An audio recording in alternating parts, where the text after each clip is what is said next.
Good morning mga boss. Ngayon magluluto tayo ng picadilyong baka. Ayan, meron tayong mustasa, labanos, kamatis, bawang, sibuyas, siling berde at karning baka. Ayan. At maglalagay tayo ng mantika. Huwag nyo nang pansinin mga boss yung lababo namin at ang pangit. Pansinin nyo na lang yung niluluto ko. Ayan. Meron tayong bawang, sibuyas, kamatis at siling green.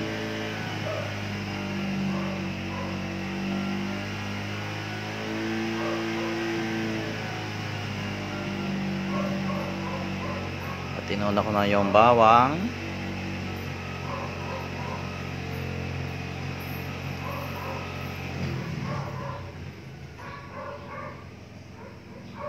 Sunod, sibuyas.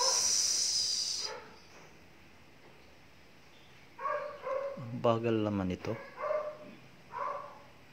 Bagal magluto nito. Hindi, joke lang.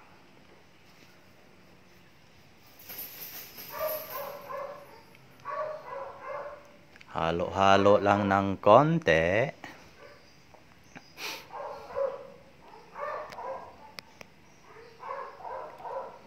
At sunod natin ay kamatis.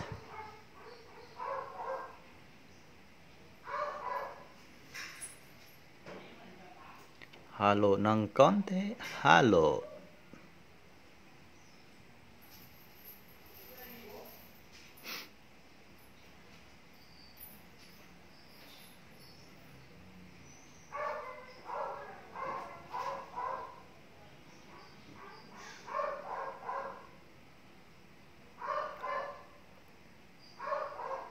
At syempre hindi mawawala yung karning baka. Ayan, lagay mo na. Ayan.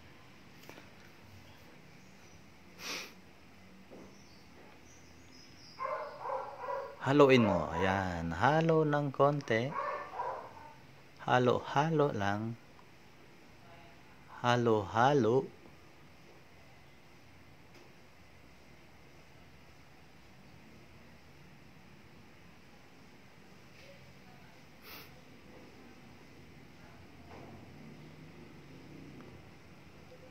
Halo-halo.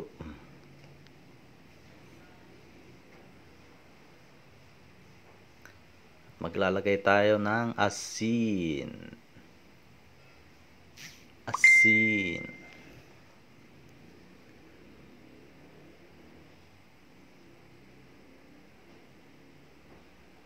Halo ng konti.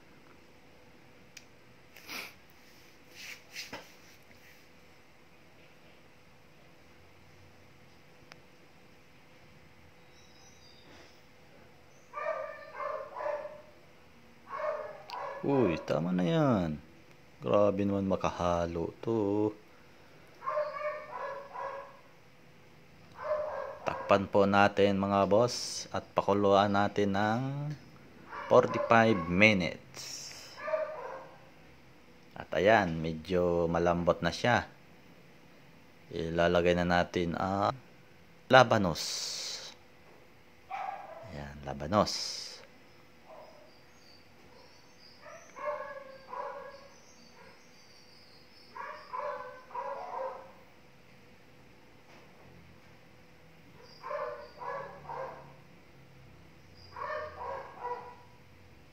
Ilagay na rin natin mga boss ang mustasa, pati na ang siling green.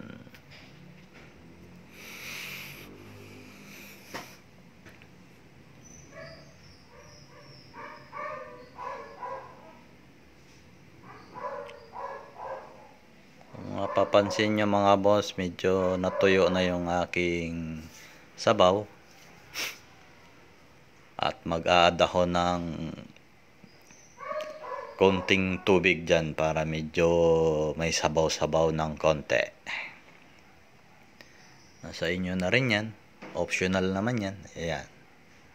Gusto nyo ng maraming sabaw o konti lang, di kayo na bahala. At nilagay ko na rin yung Knorr sinigang. Pang-asim. Pang-asim ang mukha.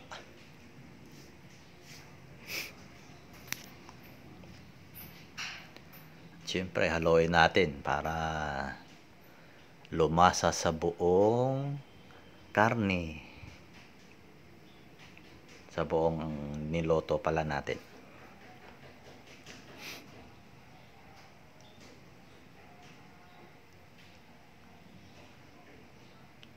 Takpan lang uli natin hanggang sa lumambot ang ating mga gulay.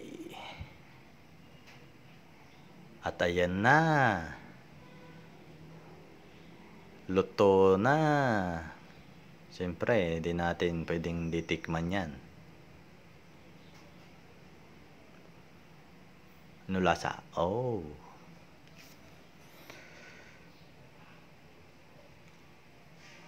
Ano lasa? Okay daw mga boss. Okay raw.